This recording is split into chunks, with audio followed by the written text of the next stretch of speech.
നിർമ്മാണത്തിനായി കണ്ണൂർ-കോഴിക്കോട് ഹൈവേയിൽ മണ്ണെടുത്ത ശേഷം ജർമ്മൻ ടെക്നോളജി ഉപയോഗിച്ച് പണിത മതിലാണ് ദാ ഈ കിടക്കുന്നത്.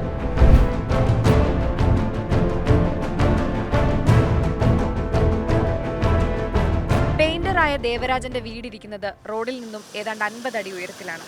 ആഴ്ചകൾക്ക് മുൻപ് വീട്ടിൽ പേപ്പർ ഇടാൻ വന്നയാളാണ് റോഡ് പണിക്ക് മണ്ണെടുത്ത ശേഷം കെട്ടിയ മതിലിൽ വിള്ളൽ വീഴുന്നുണ്ടെന്ന് വന്ന് പറഞ്ഞത്. ഉടനെ വീട്ടിന് മുറ്റത്ത് നിർത്തിയ കാർ താഴെ ഇറക്കി. കാറ് കൊണ്ടുവച്ച് തിരിച്ച് വീട്ടിലെത്തിയപ്പോഴേക്കും മതിലും മണ്ണും എല്ലാം ഒലിച്ച് താഴെ എത്തിയിരുന്നു. റോഡ് വികസനത്തിന് വീടിന് തൊട്ടുമുന്നിലെ വഴി വരെ ദേശീയപാത അതോറിറ്റി ഏറ്റെടുത്തപ്പോൾ വീട് പോയില്ലല്ലോ എന്ന് ആശ്വസിച്ചതാണ്.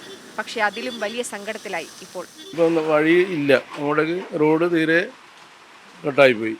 അപ്പോൾ ഇത് പിന്നെ ഇവർ ഏറ്റെടുക്കുന്നതാണ് പറഞ്ഞത്. ഇവർ എത്ര എടുക്കുന്നതെന്ന് അറിയില്ല. കുറച്ച് എടുക്കാന്ന് പിന്നെ വേറെ സ്ഥലം മേടിക്കാൻ ബുദ്ധിമുട്ടാണ്. കുറച്ചെങ്കിലും സ്ഥലം എടുത്തില്ലെങ്കിൽ ആ കാശ് കൊണ്ട് വേറെ സ്ഥലം വാങ്ങിക്കണമല്ലോ. അന്ന് കുറേ ആൾക്കാർ പറഞ്ഞതാണ് ഇത് നിൽക്കുക, അവർ പറഞ്ഞ് ഭയങ്കര ടെക്നോളജിയാണ്, അങ്ങനെ എങ്ങനെയാണെന്നുള്ള കാര്യം പറഞ്ഞിട്ടാണ് ചെയ്തത്.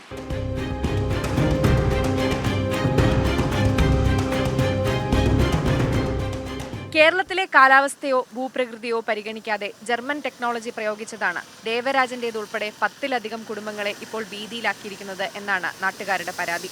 ഇവർ യഥാർത്ഥത്തിൽ 2 മീറ്റർ വിട്ടുകൊണ്ട് വലിയ കമ്പി ഈ മണ്ണിലേക്ക് അടിച്ചു കയറ്റി. ഈ അടിച്ചു കയറ്റിയോടുകൂടി എന്താണെന്ന് പറഞ്ഞാൽ ആ ഗ്യാപ്പിലൂടെ വെള്ളം ഇറങ്ങുകയും അത്രത്തോളം ദൂരം ഉള്ള മണ്ണ് ഇടിയാണ് ഇപ്പോൾ ചെയ്തിരിക്കുന്നത്. ഇത്തരം മതിൽ നിർമ്മിക്കേണ്ടത് ജർമ്മൻ ടെക്നോളജി എന്ന് പറയുന്നുണ്ട്. ഇത്തരം മതിൽ നിർമ്മിക്കേണ്ടത് രാജസ്ഥാനിലോ അല്ലെങ്കിൽ മറ്റുള്ള സ്ഥലങ്ങളിലോ ആണെങ്കിൽ കുഴപ്പമില്ല, കാരണം അവിടെ മഴ കുറവാണ്. കേരളത്തിലെ കാലാവസ്ഥയ്ക്ക് ഇത് അനുയോജ്യമല്ല എന്നുള്ളതാണ് യാഥാർത്ഥ്യം.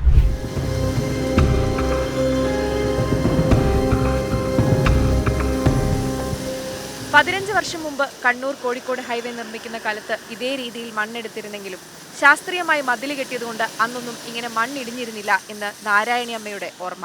ഒരു 10-15 കൊല്ലമായിട്ടുണ്ടാവും അന്ന് കെട്ടിയതായത്. ഇങ്ങനെ എന്നെ സിമെന്റ് ഇട്ടിട്ട് കെട്ടിയിട്ട് അത് കുറേ ഏകരത്തിൽ കെട്ടിയേരെ പിന്നെ പൊട്ടിയിട്ടില്ല.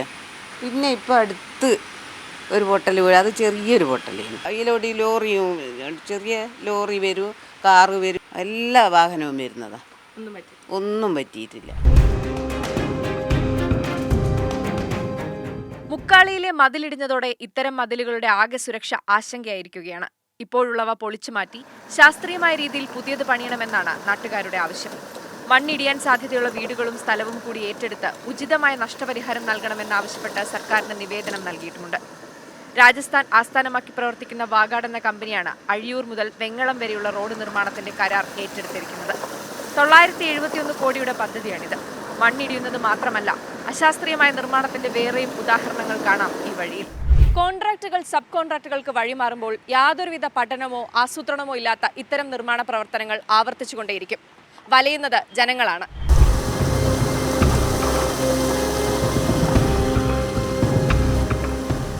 റോഡ് പണി തുടങ്ങിയത് മുതൽ ഈ മേഖലയിൽ ഗതാഗതം താറുമാറായി.